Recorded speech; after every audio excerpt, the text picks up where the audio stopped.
Hello and welcome to the Multi-Species Digest podcast. My name is Emilija and I am the author of Multi-Species Digest and the host of this podcast. If you're new, welcome.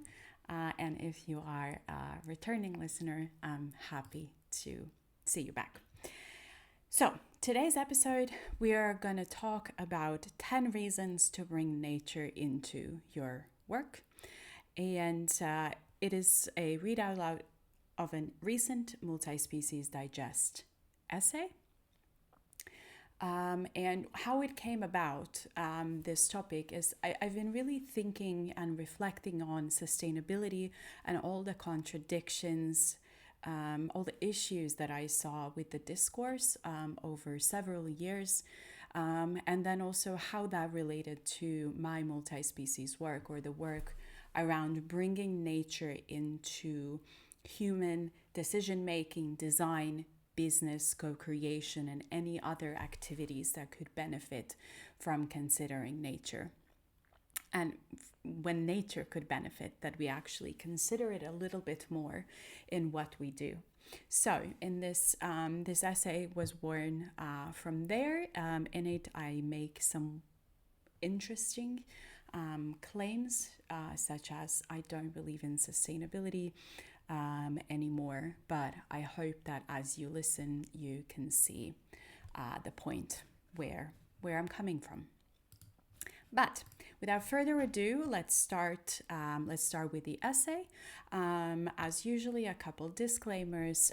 This is a non-AI podcast. You might hear some audio in the background or some noises. There is a construction site not far from where I'm recording. And it might also mean that I misstate or misspeak certain words, or that this will be an imperfect podcast episode. But let's start. 10 reasons to bring nature into your work. And it doesn't have to be sustainability. There are many reasons to include nature in your work, almost whatever you might be doing. There isn't one supreme reason, though for years I used to think otherwise. I used to think that the most important reason to consider nature was, drumroll please, sustainability. Now, in May 2026, I do not even believe in sustainability anymore. And that makes my commitment to multi-species approaches even stronger. And it also makes it so much easier to allow myself to work with nature for a variety of reasons, even when they contradict each other. So that's what today's essay and podcast episode is all about. I'll start by unpacking why I don't believe in sustainability anymore, and then I'll share the 10 reasons that you can root your work in and explain to others why you're doing this multi-species thing. Before we start, I'm also seeking questions for an Ask Emilija editions of this podcast. So your question could be answered in an upcoming essay or podcast episode if you leave it in this form, and the form will be linked in the show notes for this episode. Also, a couple disclaimers. This essay and also the podcast is human written and human produced. I do not use generative AI in my writing, and in the podcast, all posts have been planned, drafted, written, edited, recorded by me. And yes, I use a lot of em dashes in my writing, and I've done that since 2018. I hope you don't mind. All views are my own and do not reflect those of my employers or other affiliated organizations. And multi-species digest essays and podcast episodes are not peer-reviewed, do not constitute scientific theories or findings, and perspectives can change as new information emerges. Multi-species digest overall is rooted in a basic premise. I'll repeat it just in case if you have already listened or read this basic premise before, you can just skip ahead a little bit. We're living in a multi-species world. Humans, our creations, our lives and businesses are deeply entangled with the natural world, with all its creatures, processes, systems, and landscapes. We're directly and indirectly connected through flows of materials, electrical energy, heat, nutrients, as well as experiences, emotions, chemical and physical reactions, and even quantum fields. Humans and nature are inseparable, no matter how hard our education, religion, economy, and personal egos might try to tell us otherwise. Humans need to relearn how to live and do business in a way that sees the interconnections, acknowledges physical and other limitations, and drastically reduces the negative impact on nature. If you want to learn more of the basics, check out the earlier essays and podcast episodes of Multi-Species Digest, or watch this lecture, and I'll link the introductory lecture in the show notes as well. Back to the essay though. Wow, that's a big thing to get off my chest, admitting that I do not believe in sustainability anymore. As I shared in a previous Multi-Species Digest post, motivation comes from meaning. Some things had become meaningless in the past year for me, and one of them is sustainability.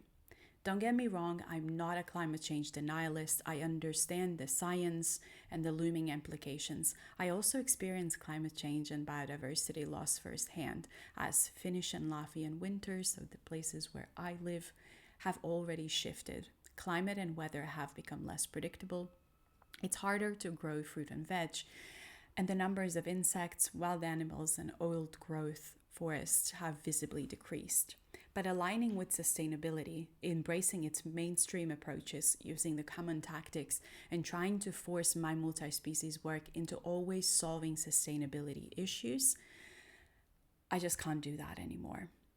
In my mind, multi-species worldviews and approaches, by which I mean valuing nature, seeing its beauty and ingenuity, recognizing human-nature interconnections and interdependencies, wanting to do no harm, are so much bigger than trying to make sure that human societies survive on this planet. So, why don't I believe in sustainability anymore?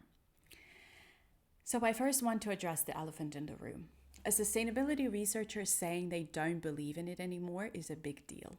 At least that's how and what it feels like in my head and heart. Somehow it feels like I'm betraying humanity and nature, that I'm becoming one of those people to blame that everything is going to shit. I jumped into sustainability in 2015, followed by an even deeper dive in 2018 when I explicitly framed my research around designing with nature for sustainability.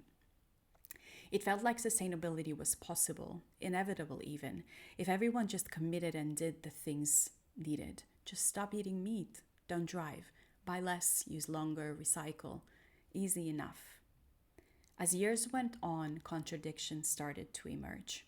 I was also shifting, developing new multi-species values, untangling my inner experiences, figuring out what I believe in, how I see the world. What did I do with contradictions and experiences of sustainability discourse and reality? I shelved them. I borrowed this idea from the ex-Mormon community. Disclaimer, I have never been Mormon, but Mormonism has fascinated me for the past 4 years. I've watched a lot of YouTube content of ex-Mormon experiences and some of kind of ex-Mormon creators telling about the religion and how it feels like, what's the cosmology, why Mormons are the way that they are. And Mormonism, in my understanding, it's this weird invented religion with extensive doctrine and cosmology that some random dude just invented in the 1800s. And now the Church of Jesus Christ of Latter-day Saints, or you might know it formerly as Mormon Church, is a billion-dollar corporation that breeds millions of conservative, racist, white supremacist, climate denialist kids and adults.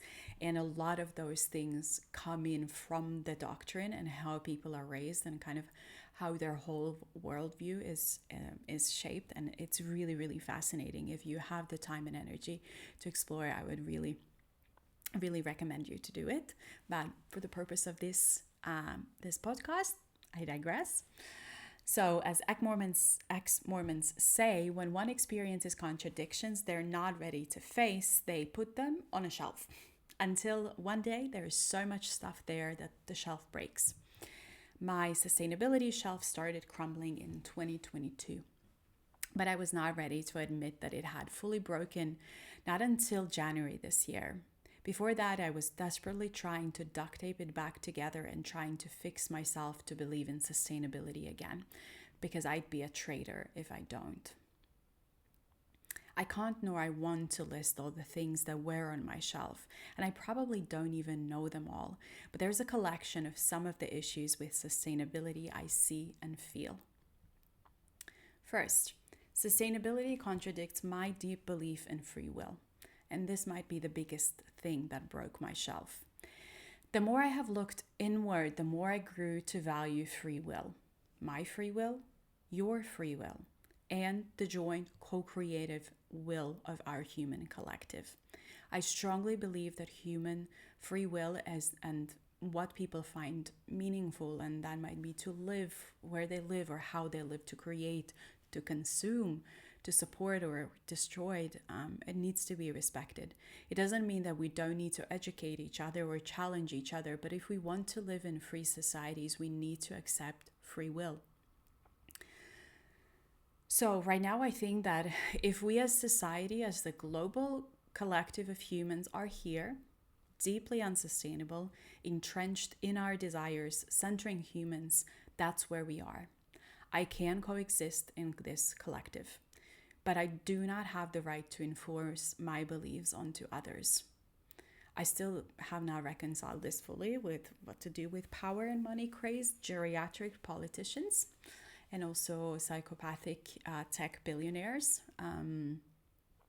There are so many things I want to do to restrict their free will. So maybe I'll change my mind on this again as time goes on. But in essence, if heading towards human-induced human extinction is where we are as a collective, unable to stand up for those destroying the planet, unwilling to give up our consumption and destructive behaviors, so be it. The second aspect is I do not want to be a savior anymore. I think a major part of what attracted me to sustainability years ago was a subconscious drive to save others. I think many of us, especially women, have been raised and socially conditioned to pick up slack of others, to see the bigger picture, to put the group or collective above ourselves. But what I have come to believe is that picking up slack for others, intervening and saving them at every corner, especially if not asked, only enables their insufficient behavior. Many people will only step up if there is no one picking up the slack or when they see the consequences of their actions. And I'm quite a big proponent of the fuck around, find out theory, if you have seen that on the interwebs in the past couple of years. FAFO, fascinating, fabulous concept. So otherwise, sustainability will always be a job of the few who care while others can do nothing. I don't want to be Captain Save-A-Ho anymore. I also sense this drive to save, to rescue, to be the hero who saves the day among many sustainability practitioners, because those who care about sustainability clearly know better and can see better what others and we all need. And hint, I really meant this sentence sarcastically. As a sustainability researcher, I feel like I was sitting on my mighty high white horse, yelling at others that they need to listen to me because clearly I know better. Looking back, I felt real entitled to tell people what to do because I was helping. I was saving them. And maybe it was just me. Maybe others have a different experience or a different stance. I doubt that from things that I have seen over the years and things that I read. Yet I do believe there is a sense of pride in sustainability practitioners that they are somehow better than others and others need to listen to them because they are so altruistic and coming to save everyone. And I personally can't be that person anymore. I can't stand by that. Third, sustainability approaches and practitioners often resort to fear mongering, shaming, and blame game, which demotivates, isolates, and freezes people up. Just last week, I read a post on LinkedIn that started with, if your colleagues don't take sustainability seriously, then you're not making it scary enough. Like, wow, what a framing. Sustainability is rooted in a lot of messaging around the worst case scenarios and approaches, and people seem to focus on generating shame, guilt, and fear. And from what I've observed, many sustainability activists and practitioners come off as angry, demeaning, and demanding, while hiding behind these masks of doing good for everyone. I deeply believe that such approaches do not create genuine motivation and commitment to sustainability. Kind of fear, guilt, shame, they are not the emotions or what we would in traditional society or psychology, or this armchair psychology, we would call them as negative emotions. And they're not positive, like they're not nice to experience these emotions. And I think there's this kind of, in my opinion, perverse idea that if we shame, guilt people, or we induce fear in them, that somehow they'll align with the kind of highest possibilities of sustainability, when in reality we're just going to have a bunch of people who are fearful, guilty, and ashamed, and many of us already feel a lot of those emotions, and many people, in my opinion, don't know how to deal with them, and then they just lash out or freeze up or run away. And I really don't believe that these emotions are the way to go, and also the kind of this sense of pride among sustainability practitioners, because you can, maybe you can't, but at least for me, when I see that pride in others, it's like, well, great, that doesn't motivate me to work with you or to kind of invite you into my world or to listen to what you have to say, because you're just here being all prideful and feeling above everyone else. So yeah, I really don't believe that those emotions are very helpful, and that then, as I write in the essay, I deeply believe that such approaches do not create genuine motivation and commitment to sustainability. And then even if you're attempting to do something, then there's always room for criticism that you're doing too little, for making things that are not sustainable enough, for not considering all aspects or angles, all solutions at all stages of the product life cycle, even when sustainability doesn't depend on the creator anymore. I have seen for years how many design students freeze up when they start learning about sustainability, and they're scared to take any decision, scared to do something wrong, to not consider everything, ashamed for previous projects, and guilty that they have failed humanity and nature, and all while feeling guilty for wanting to do things that don't directly address sustainability, even if that would be like 5% of their whole work. It's from what I've seen in design students that I have taught, and then that I have worked with, is this sense of freezing up. There's so many things to consider, so many aspects to consider, that I think many people, even who want to contribute to sustainability, they just freeze up and do nothing. And that's, again, a reason why I don't believe that the guilt, shame, and fear are the reason. And it's not that they even expect that attitude from people around them. In my opinion, they've internalized so much this fear, guilt, and shame that they self-edit constantly, self-edit every little thing, or even every thought that they have. They self-edit, like, oh, but that doesn't contribute to sustainability, so I shouldn't be feeling this or thinking this or wanting this or doing this. And I think that is a very toxic place to be in as a human. And especially since sustainability emerges from behaviors of everyone, And I don't believe that the emotional states sustainability discourse relies on are the ones that can motivate and free people up to do inspired work. I think it becomes a lot more about this self-editing in the fears of doing something wrong. The next aspect that has deterred me from sustainability is that sustainability has been so much about individual responsibility, while corporations, billionaires, and governments can do whatever they want and no consequence. I'm deeply dissatisfied with how much responsibility for sustainability issues and solutions is put on individuals or on people who don't have much power.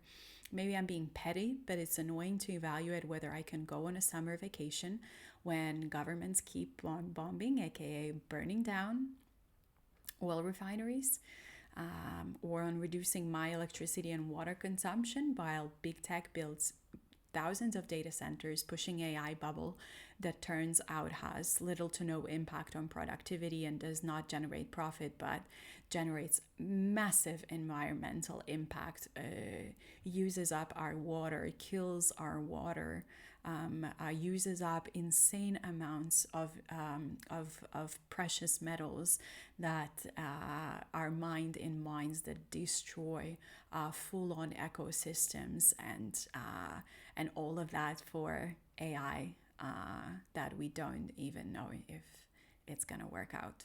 Like, come on. I'm angry watching my former students deeply struggling whether or not to make a vase or a chair or something fun, while boards of directors at large corporations only care about short-term profits, and governments, steered by lobbyists, elevate nature-destructive and often exploitative neoliberal economy above all else. It infuriates me. Then, the next aspect is that sustainability is predominantly about humans, not about genuine valuing of nature and its rights to exist and flourish. From its conception and its core, sustainability is and has been about human survival. So these ideas of let's protect nature, otherwise we'll die. Let's do this and that because humans need that. Sustainability is really framed, and I understand that some people really want to challenge the idea of the anthropocentrism, and that yes, that we could redefine sustainability in a non-anthropocentric way, but I really struggle to see how that is possible, or even if that is possible, the way how the general consensus around sustainability, sustainable development, sustainable business, etc., how that is framed is about human survival. So in the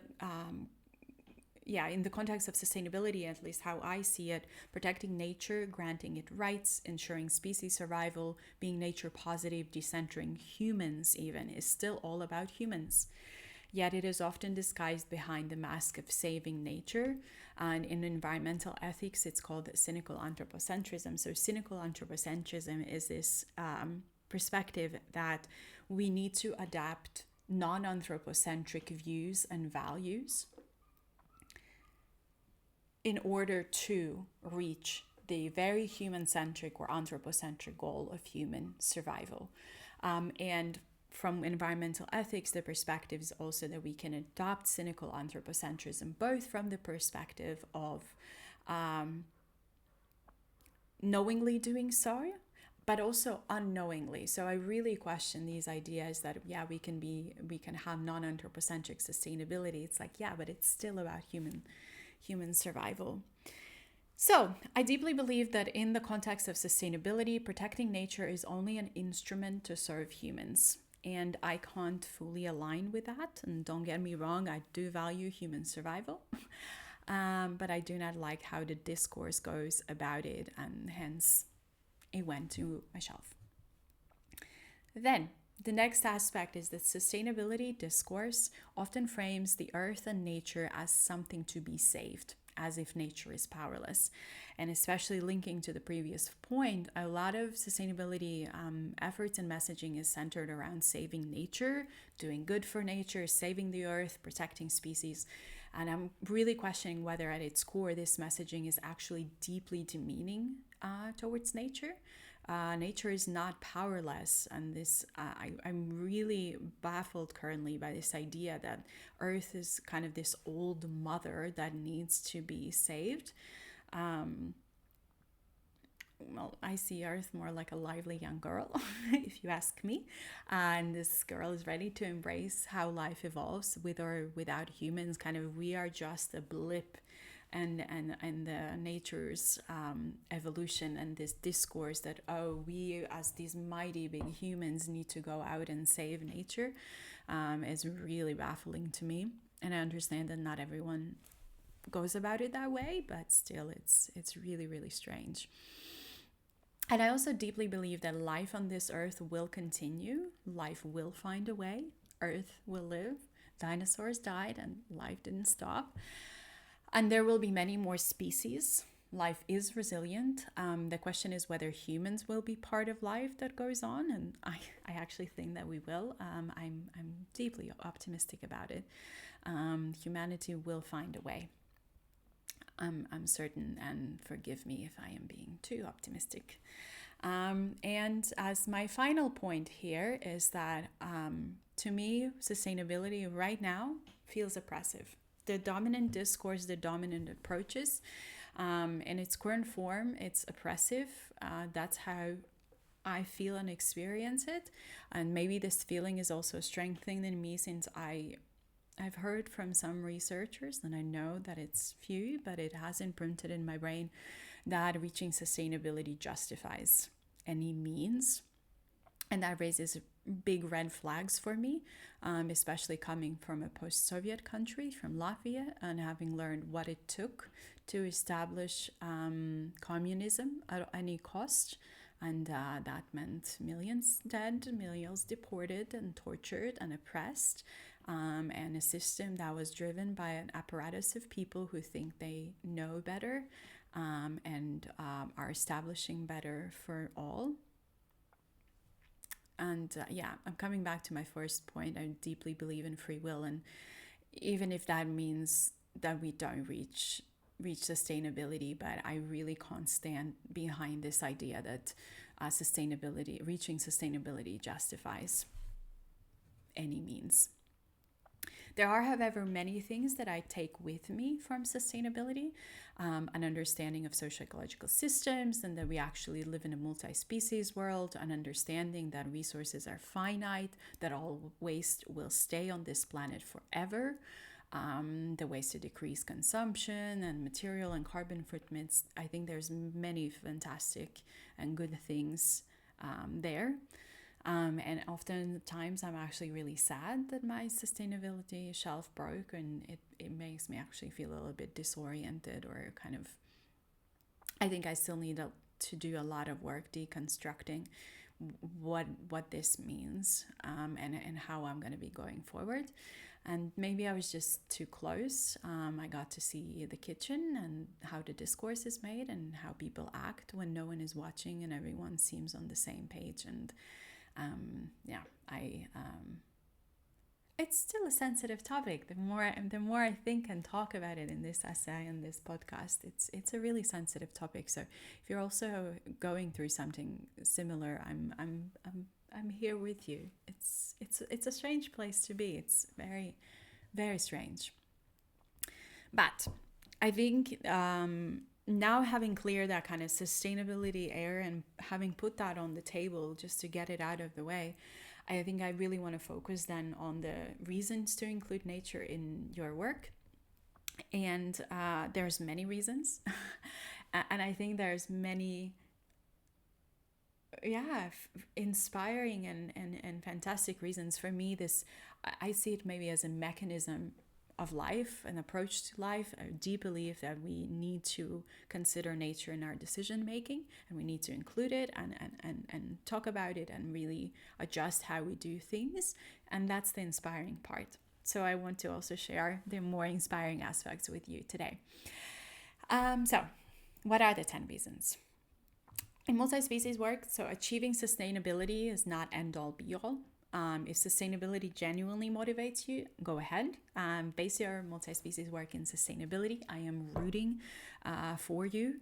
But you also don't need to steer every single multi-species project towards it. And then many of the reasons listed below, and based on my own research and research of others, including nature does directly and indirectly contribute to sustainability, or has the potential to contributing to sustainability anyway. So for me, this is how I drop off the sustainability normative end goal. Then these reasons that I'm going to list become more inspiring or more relevant, but it doesn't mean that they don't link to the actual sustainability at all. So what are the reasons? Number one, if you want to support well-being of animals or even plants. So much multi-species work has been rooted in supporting well-being of animals like pets or working animals, and those animals held in zoos and sanctuaries. And some examples are that there's researchers in animal computer interaction who are developing parrot video conferencing technology to reduce loneliness of parrots, who, from what I understand from their research, are actually very social creatures and they enjoy calling each other. And then there's research here at my previous university, at Aalto University, into animals working in tourism industry, and how can we challenge work conditions, but also their status, work status, contracts, what about pay, etc. So what happens if you really start rethinking animals and their well-being in the context of work?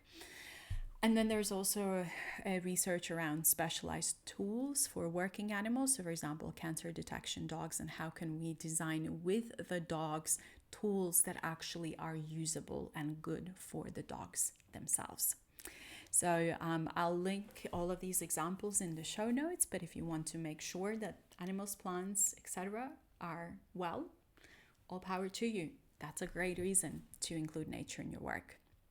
2, you believe that some or all non-human life and even non-living parts of nature have inherent value and need to be respected. So do you allow cows? Do you value cows and other sentient animals? So sentient animal is someone who can feel emotion, and we have many of those.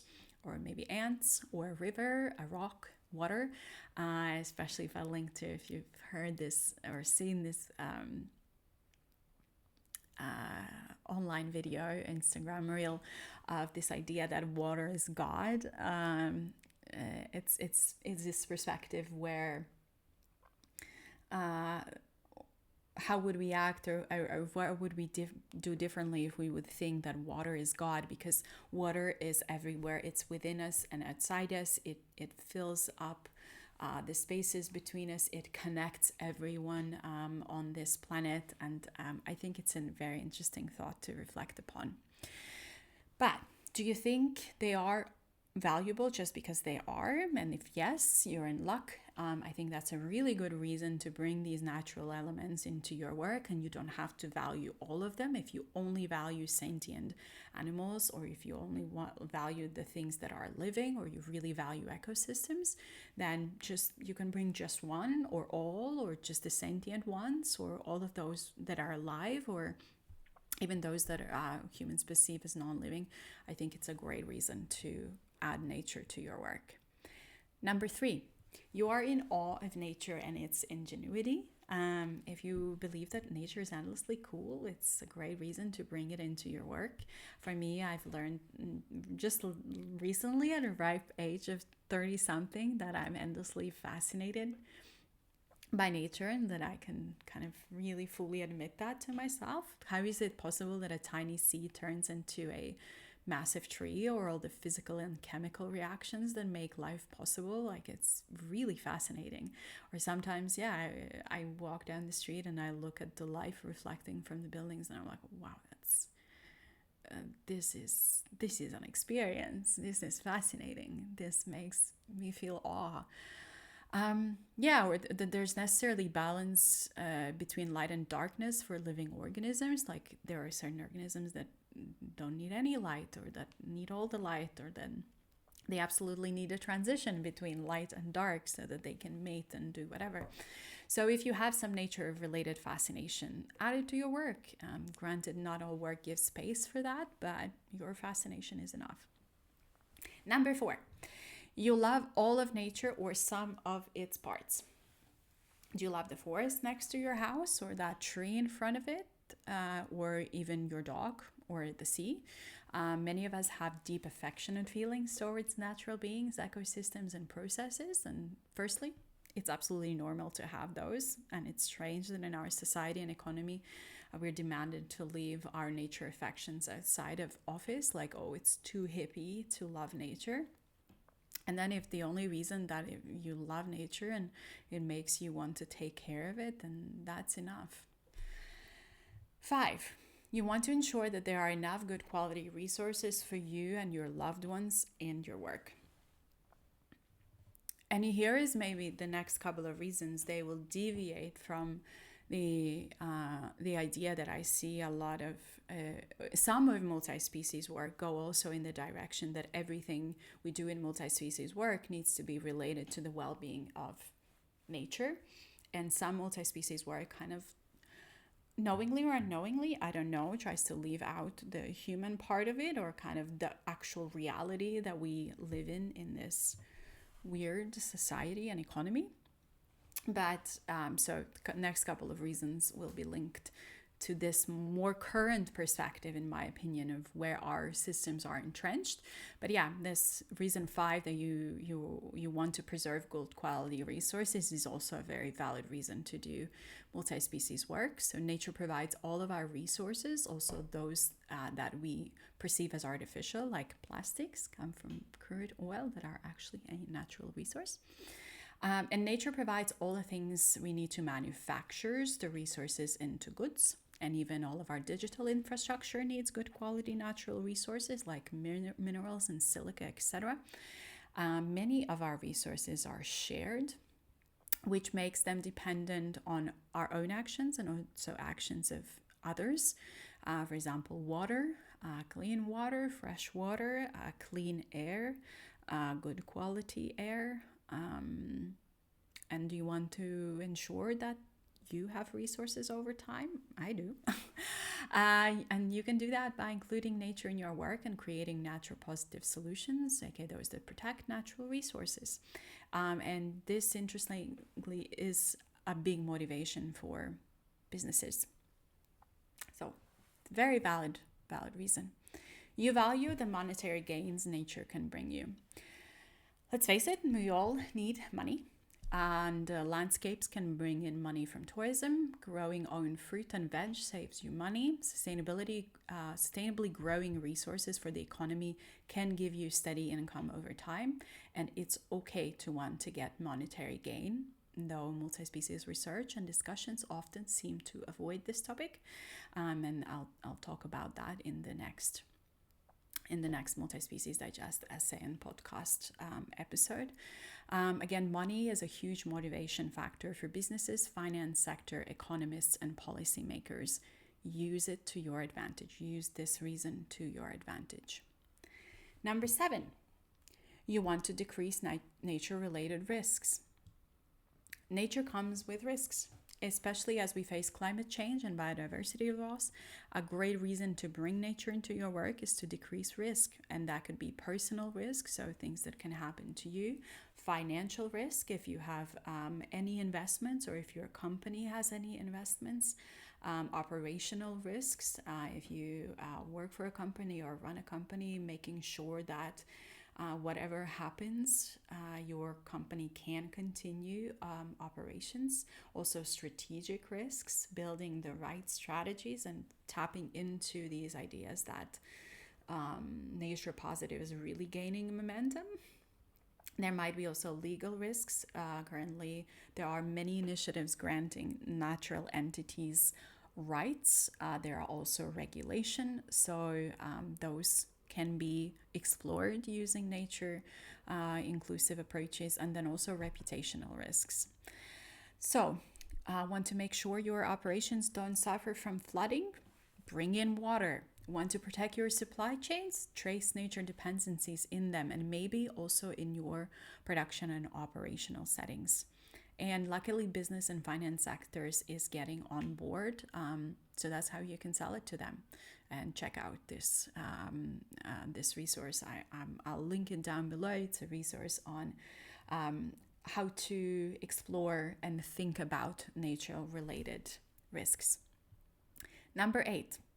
You believe that humans and nature are connected, and it would be silly to leave out a huge chunk of reality. And this is one of my favorites, because I think once you start adopting multi-species views, it's just like, wait, what? We're leaving nature out, even though that's like more than half of our reality. How silly. If you have started seeing the world in a multi-species space, a socio-ecological system where humans and nature are tightly interconnected, then the idea of excluding nature becomes utterly silly. So why would we exclude nature from our decision making and innovation if that's an integral part of our reality?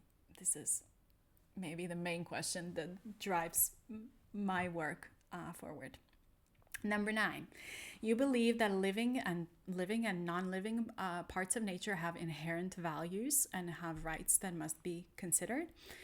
Rights of nature movement is really gaining momentum, and many natural entities have already been granted legal rights, which means that they are allowed to, or there are ways how humans are allowed to file legal claims on behalf of these natural entities. And there are some, for example, I linked 3, which is the saguaro cacti, herring, and Mar Menor lagoon in Spain. There's also initiatives to grant legal rights to whole continents. There's an Antarctic rights movement wanting to grant Antarctica as a continent legal standing. And if you are moved by the idea that nature or its parts should have legal rights, it's a great reason to include it in your work. And further, if you find that there are natural entities with legal rights in your area, also a great reason to bring them into your work. And you can check who or what and where in nature has rights, or what are the initiatives that are trying to get legal rights to certain natural entities on the Eco-Jurisprudence Monitor. And then the 10th and final for this episode, the 10th reason would be you want to support human well-being. And I know that it sounds weird because I just complained in the sustainability part how sustainability is all about humans. But I think we do need to think about humans. Nature is key for human well-being, and research shows that diverse urban greenery, and for some people also encounters with urban animals, positively impact psychological well-being and help reduce stress. I also linked 2 articles talking about this. And then early research also shows that decrease in biodiversity can lead to decrease in microbiome on your skin and in your gut, and can lead to allergies. And I link an article that has done preliminary research and tracing, outlining how that can happen. And so it's okay if you want to include nature in your work to support human, including your own well-being. And wow, so many reasons, and there are many more. I just listed 10, and maybe I'll do another episode on this later, but there are many reasons to bring in nature into your work. As you might see, some of the reasons I listed might contradicting each other. For example, increasing well-being of animals might not go along with protecting resources. So if we start now making also tech that each parrot can call another parent, a parrot, there's so many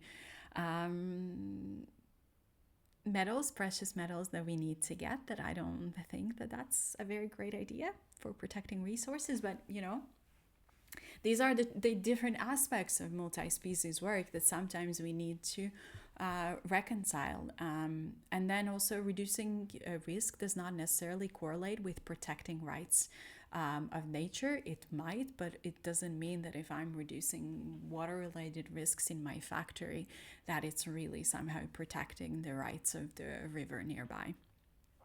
You might also notice that many of the reasons are interrelated.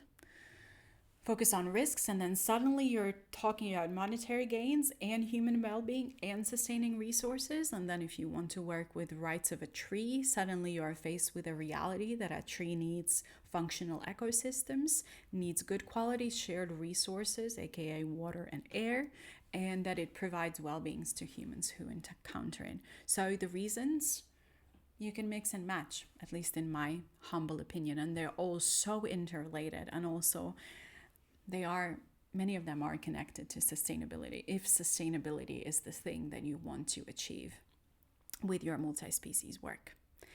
So, closing remarks.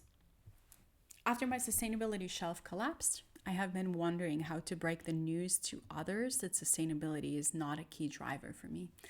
Hopefully this post has done so. It feels a bit like coming out of the closet, or how I imagine it might feel coming out of the closet. I've never done that, do not plan to do that, do not need to do that. So this is my coming out of the closet. But becoming misaligned with sustainability has not decreased my commitment to multi-species approaches. It actually has made it stronger, because there are so many reasons to consider nature, even if doing so does not lead to sustainability, or even if it does. I sometimes also see people questioning whether they are bringing in nature into their work for the right reasons, or questioning the reasons of others. Some might believe that nature should only be considered because of its inherent value. Some judge those who do it to support human well-being and ensure the economy survives, viewing them as wrong, as cowards, or as selfish. I don't agree with that. If someone's entry point into multi-species approaches is the desire to reduce risk, or to ensure that dwellers in their city have health benefits from diverse nature, so be it. That is good enough for me. We can do multi-species work for a multitude of reasons, and we don't need to judge ourselves and each other if our reasons differ. If any of this resonated, like, comment, consider subscribing. If you think someone might benefit from listening to this podcast episode, share it with them. It was a great fun to share my internal contradictions and inspirations, and also the reasons that I find working with nature really, really valuable in this episode. And then if you have a question you want answered in an upcoming essay or podcast episode, you can leave it in the form. You'll find a link to the form down in the show notes and the description below. And with that, thank you for listening to today's episode, 10 reasons to bring nature into your work. And I hope to catch you in the next one.